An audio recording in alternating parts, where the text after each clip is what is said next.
back with brunch, a taste of Tobago.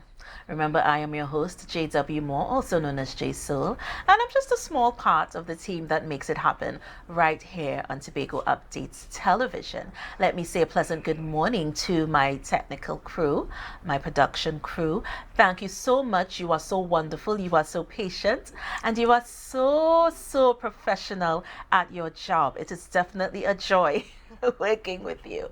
Now, today is World AIDS Day, and we need to have a discussion on World AIDS Day. It's so important. It's such a pivotal aspect of what's going on in our cultural fabric or society today. And my first guest, it gives me so much pleasure. I am so honored. I even told her I've been waiting for a long time because she's on everybody else's show and she never came to brunch. But she's here today.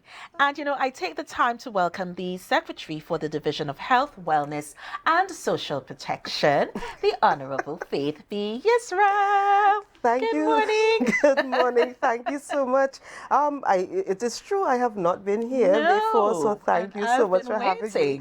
Apologies, but I'm here now. Yes. And we have sister hair going on, which I'm loving. Oh, love it. You know the thing. So how have you been? I have been pretty good. It's been very busy. It's been a hectic, what feels like one very long day that has lasted 2 years. Yeah, so But it's like a journey. it's a journey, but it is really good. I'm actually enjoying it. I tell people that it's something that if I were to become a millionaire tomorrow, I would still do exactly this. And I love the fact that you said that because it just speaks to your purpose. It speaks to your focus. And what you're saying is no matter how the tables turn, how the wind may blow, how the chips may fall, this is what I'm called to do. Yeah, this certainly is. Yeah. And I am glad to have the opportunity to use my technical capacity to ensure that the island that raised me, the island that, my neighbor string berry here kind of thing, that I could give back to this island. Definitely. And I am proud of that. Yeah, I am proud too because I make it my duty to really hail the sons and the daughters of Tobago, the kings and the queens Certainly. of Tobago.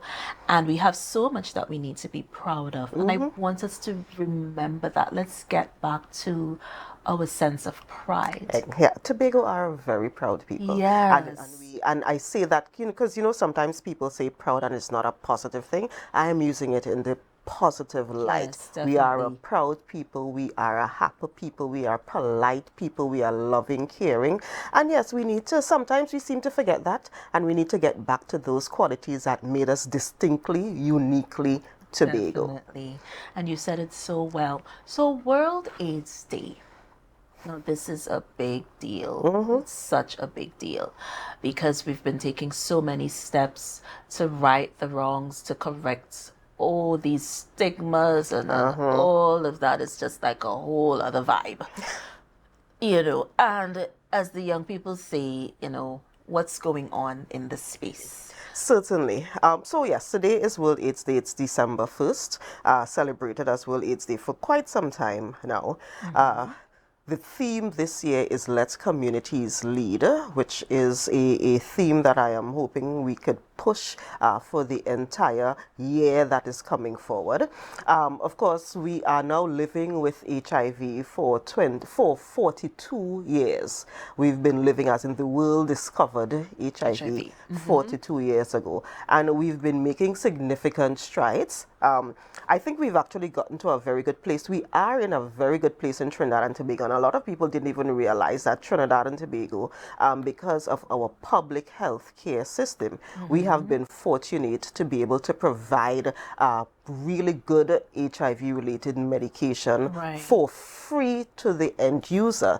So we have actually been in a very good place as it relates to HIV treatment for quite some time. So we have relatively low numbers of deaths associated with HIV, HIV. because people are taking the medication, and once you take the medication, you can live with HIV forever and ever and ever and die of old age. We Yeah. are at that point with the medication, which Yeah. is amazing. As a matter of fact, we are at the point where you can be identified as undetectable, meaning your viral load, which is how much of the virus is floating around in your body, is so low that if you take the very basic HIV test that you can take, it will actually read as negative. Right. So if you are actually taking your medication and being healthy and exercising and sleeping well and doing all of those other things, you can get to the point where you really are living with HIV and living until you're old and gray and just dying because you have done your time on earth and God has been good to you. Yeah, so it's no longer because the stigma that came along was like, okay, it's a death It's a that. And at sentence. first it was. At first it was because we didn't understand what it was, because the science behind it wasn't as clear. But after a while, after we figured out exactly what was happening, and we were able to create the concoctions to help the body fight it, we've been able to make good strides as it relates to that. The other side, though, which is why I think something like World AIDS Day is so important, is even though people are no longer dying of HIV, we are still seeing too many new cases, which means Right. people are not necessarily protecting themselves and preventing themselves from Yes, getting preventing the infected. spread. Preventing the spread, exactly. Yes. And that is where I think we need to go back and do a little bit more of our focus to say, okay, yes, we know if you have it, and if you already have it, you don't have to die. We have the treatment. We can work with you. But if you don't have it, you need to ensure you do everything in your power to not contract HIV.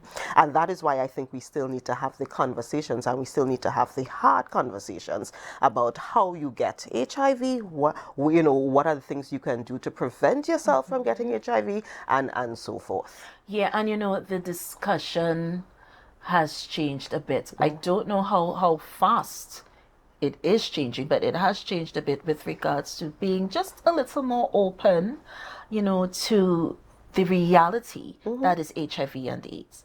And in the past, we had some problems with people coming forward, Yeah. being afraid that, there was no secrecy or Confidentiality. confidentiality if they came in, and so people would stay away, people would be apprehensive, hesitant, but that has changed somewhat, but we still have We've long way made to go. significant strides with that. I do think though that because we are a small island state, and literally everybody knows everybody Oh, kind of yes. thing. We have to work harder now at being confidential, because I have seen situations where you did not mean to disclose somebody's status, Right. but because of what you said and because people could put two and two and make four kind of thing, it came out. So we have to be more purposeful in ensuring that if someone does come forward, if they are diagnosed, that information stays there, whether it's in the health system, whether it's in the social protection component of it, it stays there. And if that person wants to disclose, because in some instances we encourage that you should disclose your HIV status, Definitely. depending on what the situation is, then we would help you and we would allow the person to lead that process for themselves. So it is not somebody else disclosing for them. So yes, that was an issue before. We still have a little bit of it to deal with, but I think we've also gotten quite a way. And I think because the image of HIV is changing. Oh, yes. Because remember when we started, the pictures were of these individuals who looked sick. They were, thin, they had stuff on their skin, Yes. there was the thrush, there was the stuff on the lips. Those were the images we saw of HIV. But people are living with HIV now and walking up and down the street, and you have no idea. No idea. I have friends and family and so forth who've been living with HIV for 20 and 30 years. And when I say living, I mean that in exactly that, living with HIV. One of the things that, and I know the viewers may be looking on, where does one go for first of all, you have to do some sort of screening, consultation, examination. Where does the journey start? Certainly, and we have several options in Tobago. The health system, so you can go to the health centers, primarily Roxborough, Scarborough, Canaan, or any of the others. They don't do the screening every single day, so it depends on the center that you will have may need to make a specific appointment. Right. You can go to the Tobago Health Promotion Clinic, which is up what we would call Old Fort, where the hospital used to be. You can go up there and you can get tested for HIV or anytime there. Or you can really just go to any of the private labs. So there are all of these private labs all over.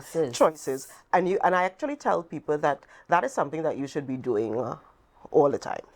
Go to the private lab if you don't want to go to the health centers or the hospitals, and just say, you know what, I want to test for everything, particularly all of the STIs, the sexually transmitted infections. So just test me for everything. It doesn't cost that much. And if you do that once a year, then you know that, at least you know where you are as it relates to your STI status generally. And then that allows you to be guided with what you do for the rest of the year going forward.